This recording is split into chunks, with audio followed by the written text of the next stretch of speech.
Bonjour peuple de Dieu, c'est le pasteur Jérémie, aussi connu sous le nom de pasteur Loïc. Nous voulons écouter la parole de Dieu pour la semaine, mais avant tout, nous voulons commencer par une parole de prière. Alors en signe de révérence à notre Père Céleste, à notre Dieu, baissons nos têtes et prions ensemble. Père Dieu Tout-Puissant, Dieu de gloire, Saint des saints, Roi des rois, Seigneur des seigneurs, Dieu Tout-Puissant, seul et véritable Dieu. Merci pour cette nouvelle occasion que tu nous accordes de pouvoir nous retrouver encore une fois de plus dans ta présence. Merci pour tout ce que tu as prévu pour nous. Nous venons encore nous humilier au-devant de toi. Nous pleurons ainsi ta miséricorde, ta compassion, ton pardon pour tout ce que nous avons pu dire, faire et penser qui ne t'a pas honoré et glorifié. Que tu nous purifies par l'eau de purification et par ton sang sont sortis, Seigneur, de toi à la croix de Golgotha, que tu purges aussi notre conscience de toute œuvre inutile, de toute œuvre morte, afin que nous venions à te servir comme je dois. Nous remettons toutes choses en tes mains, notre corps, notre âme, notre esprit, nos pensées et cœurs en tes mains. Prends le contrôle de toutes choses, de l'air, l'atmosphère, tout autour de nous et en nous. Nous venons nous lever et nous opposer à tout ce qui s'ouvre. Lève contre la publication, encore la prédication de ta parole, tout ce qui s'oppose à la révélation de tes mystères, qu'ils soient liés, chassés et renvoyés dans les gouffres de l'enfer au nom de Jésus-Christ.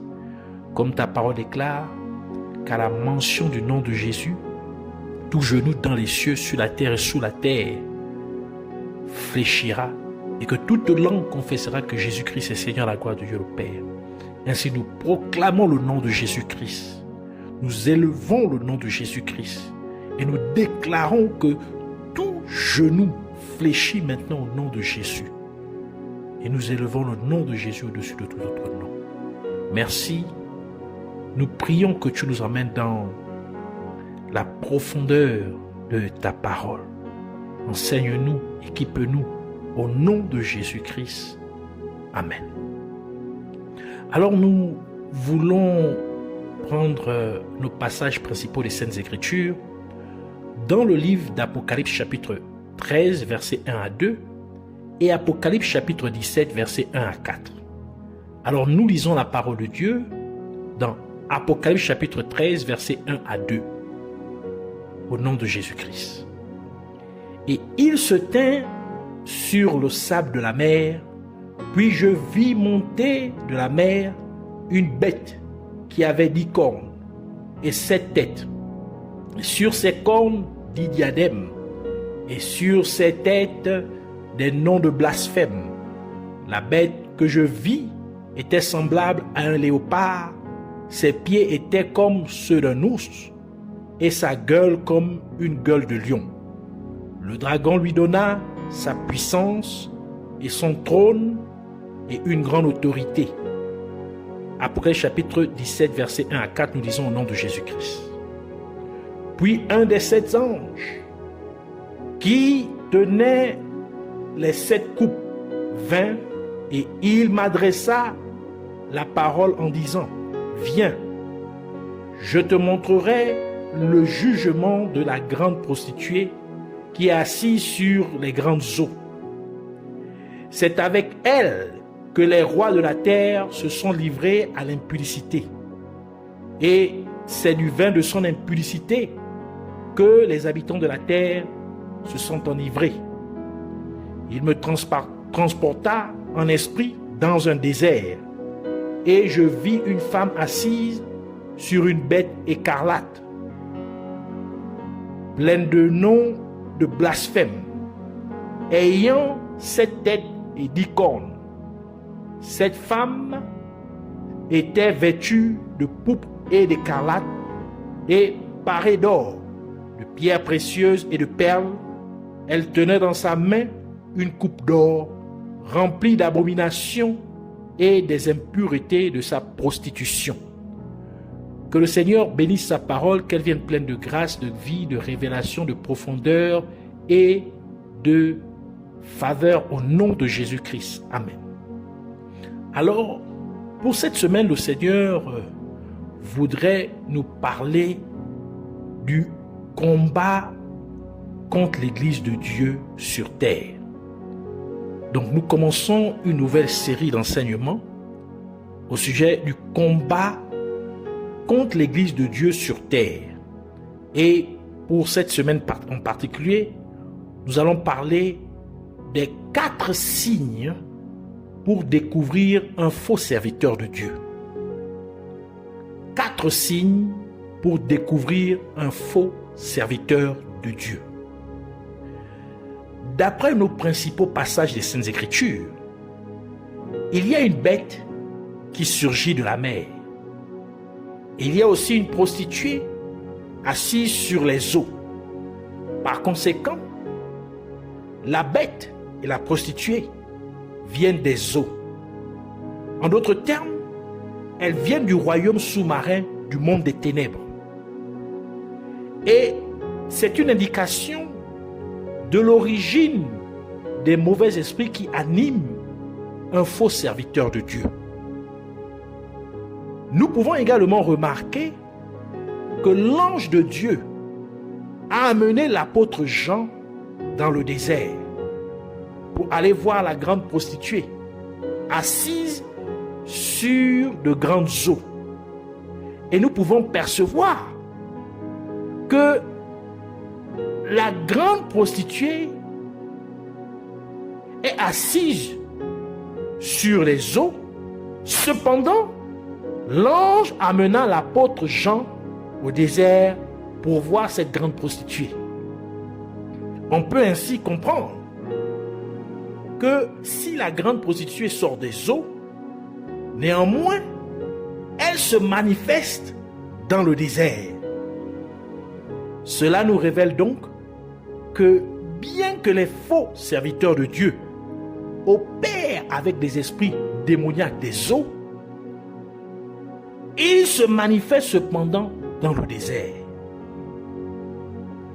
Il faut bien comprendre que dans ces derniers temps, les esprits vraiment qui combattent l'Église, qui sont en première ligne, viennent des eaux. Et nous pouvons maintenant comprendre pourquoi le bouc sur lequel étaient imputés les péchés de tout le peuple d'Israël par le souverain sacrificateur devait être relâché dans le désert au démon Azazel. Lévitique chapitre 16 verset 21 à 22 qui dit: Aaron, qui était le souverain sacrificateur, posera ses 2 mains sur la tête du bouc vivant et il confessera sur lui toutes les iniquités des enfants d'Israël et toutes les transgressions par lesquelles ils ont péché. Il les mettra sur la tête du bouc, puis il le chassera dans le désert à l'aide d'un homme qui aura cette charge. Le bouc emportera sur lui toutes leurs iniquités dans une terre désolée. Il sera chassé dans le désert. Ainsi, c'est dans le désert que se manifestent les mauvais esprits, agissant derrière les faux serviteurs de Dieu. Et l'un des principaux mauvais esprits agissant derrière ces faux serviteurs de Dieu est un esprit de prostitution. Et c'est la raison pour laquelle Jésus-Christ a dit ce qui suit dans Matthieu chapitre 16 verset 4. Il dit: une génération méchante et adultère demande un miracle. Il ne lui sera donné d'autre miracle que celui de Jonas. Puis il les quitta et s'en alla. Et parce que ces faux serviteurs de Dieu se manifestent dans le désert, nous pouvons ainsi comprendre l'une des principales raisons pour lesquelles Jean le Baptiste prêchait dans le désert. C'est pour appeler les gens à une véritable repentance. Jean chapitre 1 verset 23 qui dit: Moi, dit-il, Je suis la voix de celui qui crie dans le désert. Aplanissez le chemin du Seigneur, comme a dit Ésaïe le prophète. Si c'est Jean le Baptiste qui parle. Matthieu chapitre 3, verset 1 à 2, qui ajoute pour dire: en ce temps-là, parut Jean-Baptiste, prêchant dans le désert de Judée. Il disait: répentez-vous, car le royaume des cieux est proche. Et c'est pourquoi l'ange de Dieu amena l'apôtre Jean dans le désert pour voir la grande prostituée. Et sachant que la femme est un symbole de l'Église, cela implique tout simplement que cette grande prostituée représente une église adultère, une église apostate. Autrement dit, c'est une église qui a renoncé ou rejeté la vraie doctrine de la parole de Dieu. Une église qui a rejeté le Christ. Et l'on peut ainsi comprendre pourquoi Jésus-Christ a refusé de lui donner un signe, la qualifiant de méchante et d'adultère, génération méchante et adultère. Ce sont donc des agents humains du royaume des ténèbres qui ont infiltré l'église de Dieu, car ils prétendent appartenir au corps du Christ, mais c'est une fausse église. Et c'est pourquoi l'ange de Dieu dit à l'apôtre Jean: je te montrerai le jugement de la grande prostituée qui est assise sur de grandes eaux. Et c'est pourquoi la parole de Dieu déclare dans 1 Pierre chapitre 4 verset 17: car c'est le moment où le jugement va commencer par la maison de Dieu. Donc, pour dire, parce que des agents humains du monde des ténèbres se sont infiltrés dans l'église, le jugement de Dieu commence par l'église. Et selon notre deuxième passage principal des Saintes Écritures, cette grande prostituée a une coupe d'or à la main. Et nous savons que la coupe est un symbole du sacerdoce et de l'alliance, tout comme Jésus-Christ a donné la coupe de vin à ses disciples en déclarant que c'était la coupe de la nouvelle alliance. Luc chapitre 22 verset 20 qui dit, c'est Jésus, il prit de même la coupe après le souper et la leur donna en disant, cette coupe est la nouvelle alliance en mon sang qui est répandue pour vous. Cependant, la coupe que cette grande prostituée tient dans sa main représente le sacerdoce du royaume sous-marin du monde des ténèbres. C'est une alliance que ces faux serviteurs de Dieu ont conclue avec Satan à travers le royaume sous-marin du monde des ténèbres. Et ces faux serviteurs de Dieu essaient également d'amener davantage de gens ou de personnes à conclure une alliance avec le royaume sous-marin du monde des ténèbres, que ce soit consciemment ou inconsciemment. Par exemple, le simple fait que les gens soient membres d'une église locale dirigée par un faux homme ou une fausse femme de Dieu, ces membres d'église seraient automatiquement amenés à conclure une alliance avec le royaume sous-marin du monde des ténèbres. Ou encore, le fait que les gens puissent suivre de manière assidue ces faux serviteurs de Dieu, suivre, écouter leurs prédications, suivre leur programme, prendre part à leur programme, que ce soit même en ligne, automatiquement, ces faux serviteurs de Dieu vont faire entrer ces personnes en alliance avec le monde des ténèbres, inconsciemment. Ce qui implique donc que de telles personnes seraient possédées par des esprits démoniaques. Donc toutes ces personnes qui suivent ces faux serviteurs de Dieu, toutes ces personnes qui sont membres des églises de ces faux serviteurs de Dieu, seront automatiquement possédés par les esprits démoniaques.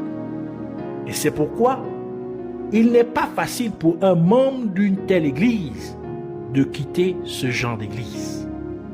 Et ils acceptent et croient généralement toutes les pratiques erronées qui sont faites et enseignées dans ces églises. Dans notre passage principal des Saintes Écritures, nous voyons une bête sortir de la mer. Et cette bête ressemble à un léopard. Elle a des pieds comme un ours et une gueule comme un lion. Voilà donc 4 caractéristiques d'un faux serviteur de Dieu.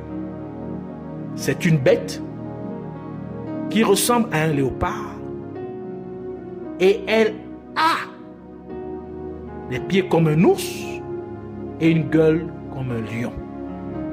Ainsi, le premier signe d'un faux serviteur de Dieu est le fait qu'il soit représenté comme une bête.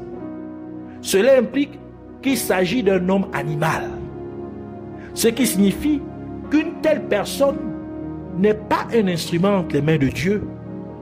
Ce n'est pas quelqu'un que Dieu utilise. Et nous savons qu'un animal n'a pas de morale ou de mœurs. Un animal n'appartient pas à l'espèce humaine, mais il est le plus proche des êtres humains. C'est-à-dire les animaux peuvent facilement infiltrer les êtres humains. Et il en va de même pour les faux serviteurs de Dieu, car ils infiltrent facilement les vrais enfants de Dieu. Tout cela implique qu'un faux serviteur de Dieu n'a pas de retenue.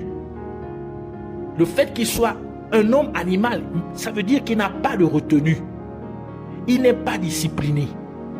Il est mu par les désirs de la chair. Par exemple, une personne peut diriger une église en tant que pasteur, mais elle a des concubines et elle ne peut même pas, elle peut même avoir des enfants hors de son mariage tout en étant pasteur et bien qu'il soit déjà marié avec une femme. Ou un pasteur qui aime boire des boissons alcoolisées. Ou un homme ou une femme de Dieu qui aime extorquer de l'argent aux gens pour soutenir son style de vie d'extravagance, ainsi de suite. Par conséquent, un faux homme ou une fausse femme de Dieu est une bête. C'est-à-dire qu'il est un homme animal, une personne qui n'a aucune retenue. Il est conduit par les désirs de sa chair comme des animaux qui peuvent avoir des relations sexuelles avec leurs parents. Ceci est bien décrit dans le livre de 2 Pierre, 2 Pierre chapitre 2 versets 1 à 3, versets 10 et verset 12 qui disent: il y a eu parmi le peuple de faux prophètes, et il y aura de même parmi vous de faux docteurs, donc des faux enseignants de la parole, qui introduiront des sectes pernicieuses et qui, reniant le maître qui les a rachetés, donc reniant Jésus-Christ, attireront sur eux une ruine soudaine. Plusieurs les suivront dans leur dissolution et la voix de la vérité sera calomniée à cause d'eux. Par cupidité, ils trafiqueront de vous au moyen de paroles trompeuses. Eux que menace depuis longtemps la condamnation et dont la ruine ne sommeille point. Verset 10. Ceux surtout qui vont après la chair dans un désir d'impureté, donc ils sont conduits par le désir de la chair, et qui méprisent l'autorité, audacieux et arrogants. Ils ne craignent pas d'injurer les gloires. Verset 12. Mais eux, semblables à des brutes, donc des bêtes, qui s'abandonnent à leur penchant naturel et qui sont nées pour être prises et détruites. Il parle d'une manière injurieuse de ce qu'ils ignorent, et ils périront par leur propre corruption. Et la parole de Dieu continue en déclarant dans Romains chapitre 8 verset 5, ceux en effet qui vivent selon la chair s'affectionnent aux choses de la chair. La première partie du verset, Galates chapitre 5 verset 19 à 21, conclut pour dire, or les œuvres de la chair, donc les désirs de la chair sont manifestes. Ce sont l'impudicité, l'impureté, la dissolution, l'idolâtrie, la magie, les inimitiés, les querelles, les jalousies, les animosités, les disputes, les divisions, les sectes, l'envie, l'ivrognerie, les excès de table et les choses semblables. Je vous dis d'avance, comme je l'ai déjà dit, que ceux qui commettent de telles choses n'hériteront point le royaume de Dieu. Et le livre de Psaume ajoute pour dire, dans Psaume 49, verset 20, l'homme qui est en honneur et qui n'a pas d'intelligence est semblable aux bêtes que l'on égorge. Et c'est pourquoi la parole de Dieu ajoute dans 1 Pierre chapitre 3 verset 8, celui qui pêche est du diable, car le diable pêche dès le commencement. Le Fils de Dieu a apparu afin de détruire les œuvres du diable. Et nous pouvons aussi remarquer, d'après notre deuxième passage principal des Saintes Écritures, que la grande prostituée est assise sur une bête.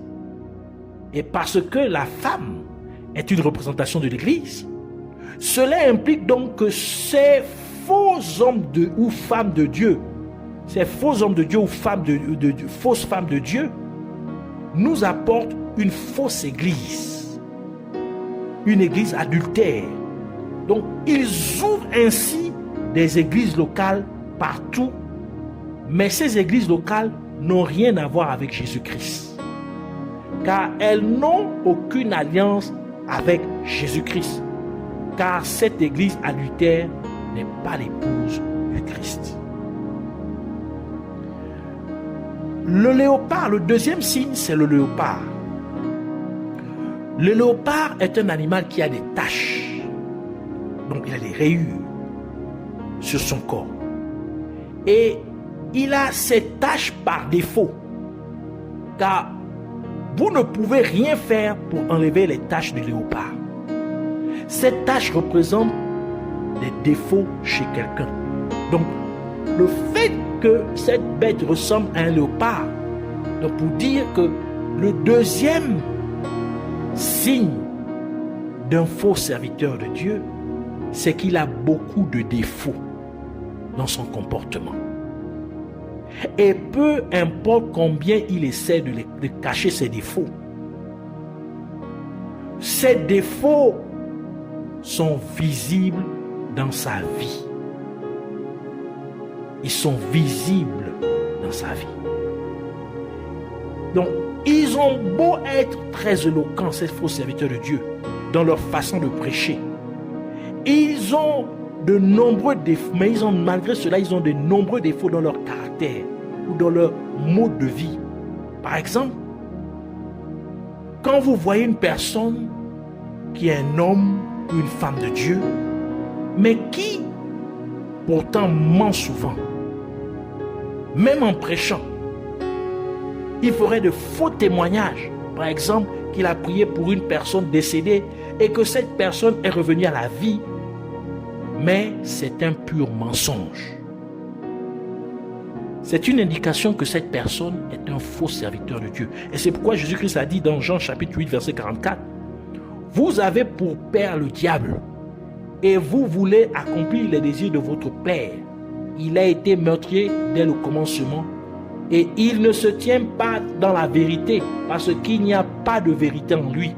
Lorsqu'il profère le mensonge, il parle de son propre fond car il est menteur et le père du mensonge.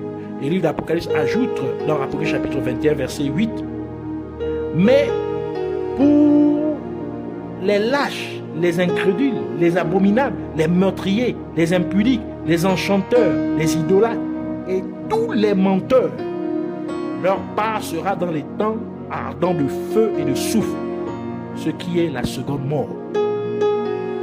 Un autre exemple est celui où vous voyez un soi-disant homme de Dieu qui est marié, mais qui a quitté sa femme et ses enfants pour vivre dans un autre pays pendant de nombreuses années sans jamais leur rendre visite. Et cela ne le dérange point. Ou un soi-disant homme de Dieu ou femme de Dieu qui aime faire des commérages sur les autres. Il fait des commérages même sur les autres hommes ou femmes de Dieu, en particulier sur ceux qui servent véritablement Dieu. Ou un homme de Dieu qui est toujours rude envers ses fidèles, les maltraitant en parole ou en action, et il profite d'eux. Ce sont des indications qu'il s'agit d'un faux serviteur de Dieu. Ainsi, un faux homme de Dieu est une personne qui ne s'embarrasse pas de certaines mauvaises habitudes qui sont devenues une seconde nature en lui. Et ce sont ses défauts. Et il osera même justifier de tels défauts.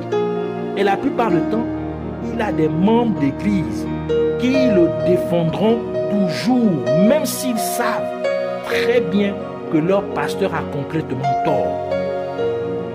Et ces membres d'église commettent souvent ces mauvaises actions avec leur pasteur. Et c'est pourquoi la parole de Dieu dit, la parole de Dieu nous conseille, en tant que dirigeants du peuple de Dieu, d'être de bons exemples pour le peuple de Dieu. Tite chapitre 2, verset 7 qui dit: te montrant toi-même à tous égards un modèle de bonnes œuvres et donnant un enseignement pur, digne. 1 Pierre chapitre 5, verset 2 à 3 ajoute pour dire: paissez le troupeau de Dieu qui est sous votre garde, non par contrainte, mais volontairement, selon Dieu. Non pour un gain sordide, donc n'abusez pas. Ne profitez pas de vos fidèles.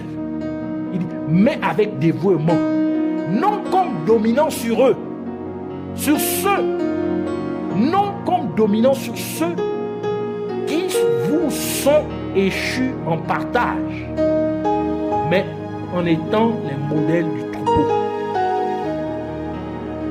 La troisième caractéristique d'un faux serviteur de Dieu est le fait que ses pieds sont comme ceux d'un ours.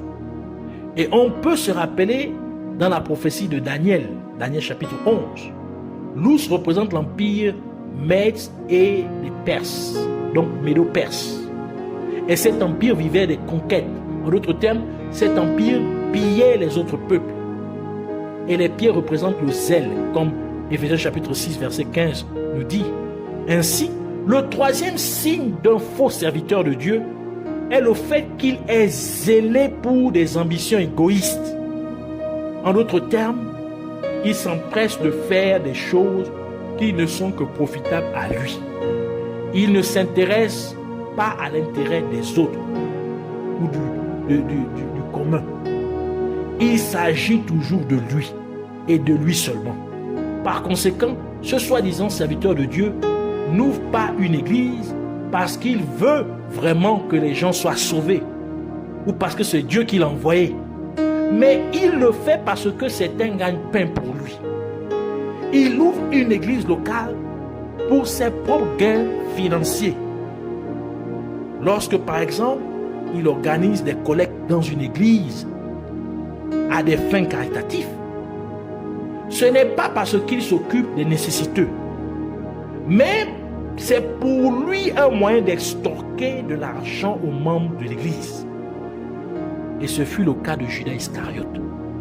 Jean chapitre 12, verset 4 à 6 qui dit: un de ses disciples, Judas Iscariote, fils de Simon, celui qui devait le livrer, dit: pourquoi n'a-t-on pas vendu ce parfum 300 deniers pour les donner aux pauvres?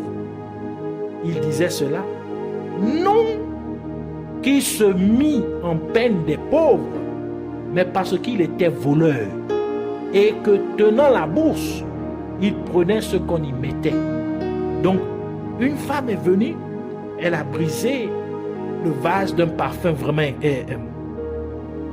cher et elle a lavé les pieds de Jésus avec ce parfum. Et Judas Iscariote s'est indigné pour dire pourquoi on n'a pas vendu ce parfum et donné l'argent aux pauvres.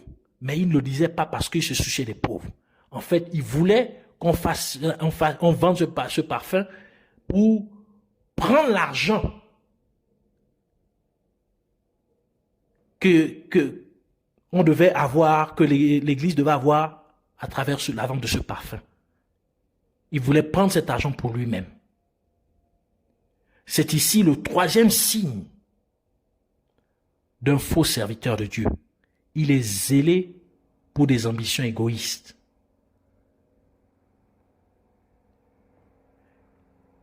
La quatrième caractéristique d'un faux serviteur de Dieu est le fait qu'il a une gueule de lion. Et c'est avec la bouche que l'on parle. Donc la bouche représente le message. Et le lion est un symbole d'orgueil ou d'arrogance. Par conséquent, un faux serviteur de Dieu parle avec éloquence, mais il est plein d'orgueil et d'arrogance. Et encore, dans la même prophétie de Daniel, le lion représente le royaume de Babylone, qui est une représentation du monde. Cela implique donc qu'un faux serviteur de Dieu prêcherait toujours des sermons mondains. Il prêche et enseigne des sermons sur des possessions matérielles. Et en conséquence de ces 4 caractéristiques, ces faux serviteurs de Dieu conduiront le peuple dans le désert, sachant que le désert est caractérisé par une absence d'eau. Et nous savons que Dieu est l'eau vive. Il est l'eau de vie.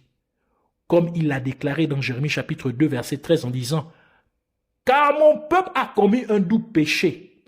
Ils m'ont abandonné, moi qui suis une source d'eau vive, pour se creuser des citernes crevassées qui ne retiennent pas l'eau. » Et c'est pourquoi Jésus-Christ dit ceci à la femme samaritaine au puits de Jacob, dans Jean chapitre 4, verset 10. Jésus lui répondit, « Si tu connaissais le don de Dieu, et qui est celui qui te dit, donne-moi à boire, tu lui aurais toi-même demandé à boire, et il t'aurait donné de l'eau vive. » Faisant allusion à lui-même, qu'il est l'eau vive. Nous pouvons ainsi comprendre que Jésus-Christ est l'eau vive. Par conséquent, le fait que les gens se retrouvent dans le désert implique tout simplement que les gens sont sans Jésus-Christ. En d'autres termes, les gens sont privés de la parole de Jésus-Christ, la parole de Dieu, car Jésus-Christ est la parole de Dieu. Comme Jean chapitre 1, verset 1 le dit, au commencement il était la parole était avec Dieu et la parole était Dieu. Et cette parole, verset 14, cette parole est devenue chair dans la personne de Jésus-Christ. Ainsi, ces personnes sont dans les ténèbres parce que la parole de Dieu est la lumière, comme Psaume 119, verset 105 le dit. Et là où il n'y a pas de lumière, il y a des ténèbres. Et si de telles personnes sont dans les ténèbres, elles seraient possédées par Satan, car Satan est appelé le prince des ténèbres. Donc, par conséquent, le but de ces faux serviteurs de Dieu est de transporter les gens dans le désert, où Christ n'est pas présent. C'est pourquoi les membres de ces églises locales remarqueraient qu'ils ne grandissent pas spirituellement, mais qu'ils régressent plutôt dans leur foi. Ils régressent dans leur intimité avec Dieu. Ainsi, ces soi-disant hommes ou femmes de Dieu sont en réalité des ennemis de la véritable Église de Dieu. Ils sont ennemis des enfants de Dieu. Et c'est pourquoi la parole de Dieu dit dans 2 Corinthiens chapitre 6 verset 17. C'est pourquoi sortez du milieu d'eux et séparez-vous, dit le Seigneur. La première partie du verset. Et quand quelqu'un se retrouve spirituellement dans le désert, en d'autres termes, quand il y a une absence de Jésus-Christ chez une personne, et quand on prie pour une telle personne, et que les gens essaient de chasser les démons d'une telle personne en disant, toi, mauvais esprit, je t'ordonne de quitter cette personne et d'aller dans les endroits arides, c'est-à-dire dans le désert. Le démon sortirait et il regarderait la vie de la personne. est vrai que la personne n'a pas Christ dans sa vie parce qu'il y a absence de la véritable parole de Dieu. Donc le démon resterait dans la vie de la personne parce que selon le royaume des ténèbres, c'est une possession logique car il y a absence du Christ dans la vie d'une telle personne. Il y a absence de la vraie parole de Dieu dans la vie d'une telle personne. Et c'est pourquoi Jésus-Christ a dit dans Matthieu chapitre 12, versets 43 à 45, « Lorsque l'esprit impur est sorti d'un homme, il va par les lieux arides, cherchant du repos, et il n'en trouve point.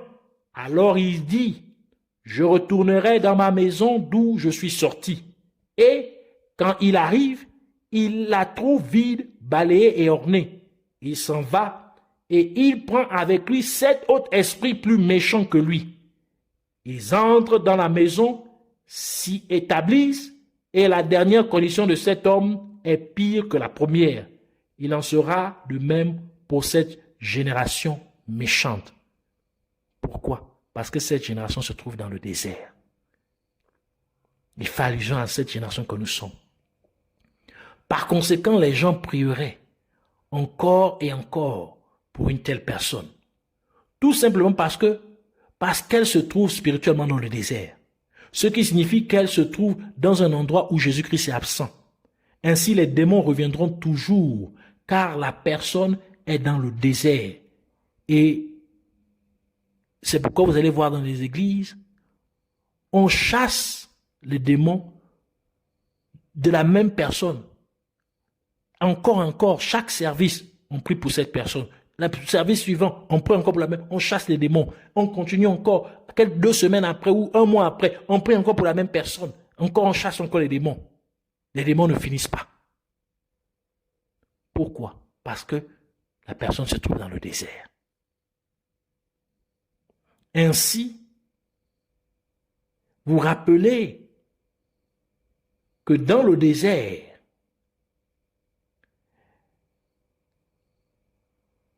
il y a le bouc sur qui étaient imputés les péchés du peuple d'Israël était relâché dans le désert.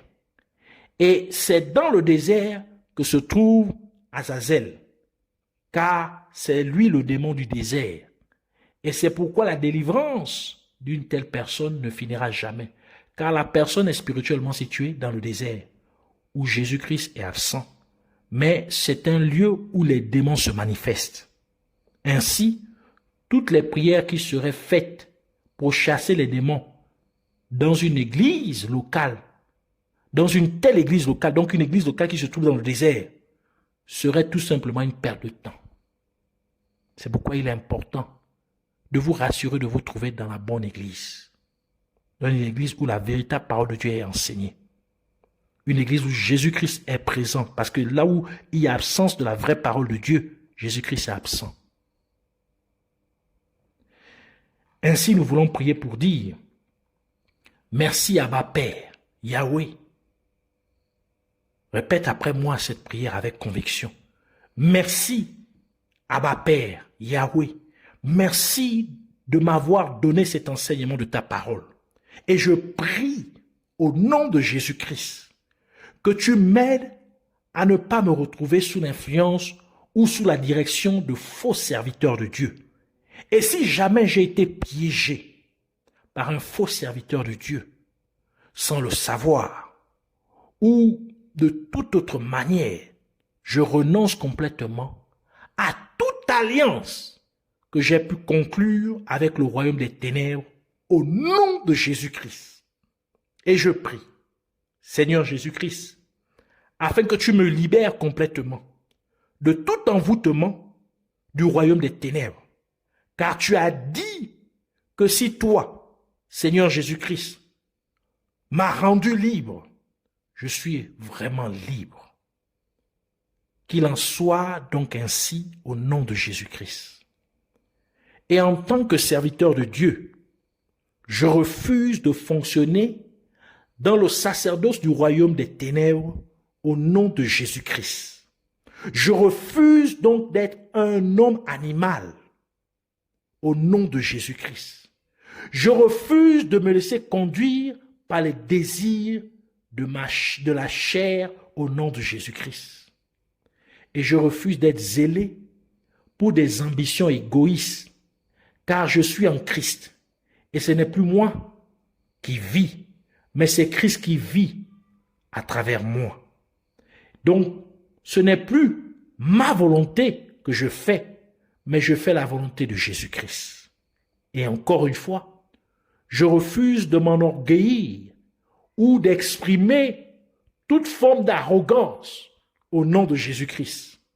Et je refuse de prêcher et enseigner des sermons du monde, mais je me soumets complètement sous la puissante main de Dieu et je prêche et enseigne ainsi, exactement comme je suis conduit par le Saint-Esprit au nom de Jésus-Christ. Par conséquent, les sermons que je prêche ou enseigne édifient le peuple de Dieu, le préparant à être prêt pour le retour de Jésus-Christ. Et je prie à ma Père pour que tu me pardonnes tout acte répréhensible ou toute mauvaise parole ou toute mauvaise attitude que j'ai pu exprimer consciemment ou inconsciemment, et puisses-tu me délivrer de tout défaut dans ma vie au nom de Jésus-Christ, car rien ne t'est impossible. Et je prie aussi, Père Céleste, pour que tu m'aides à identifier clairement tout faux serviteur de Dieu au nom de Jésus-Christ. Car tu as dit, Seigneur Jésus-Christ, que nous les reconnaîtrons par leurs fruits. Par conséquent, je refuse de me laisser tromper par tout faux serviteur de Dieu au nom de Jésus-Christ. Et je déclare qu'aucune de leurs influences et manipulations démoniaques ne réussira contre moi au nom de Jésus-Christ. Car tu as dit dans ta parole qu'aucune arme forgée contre moi ne prospérera. Qu'il en soit ainsi au nom de Jésus-Christ. Je te remercie, Père admirable, Dieu tout-puissant, Yahweh, car cela est fait. Puisses-tu recevoir toute la louange et toute la magnificence pour toujours et à jamais, au nom de Jésus-Christ. Amen.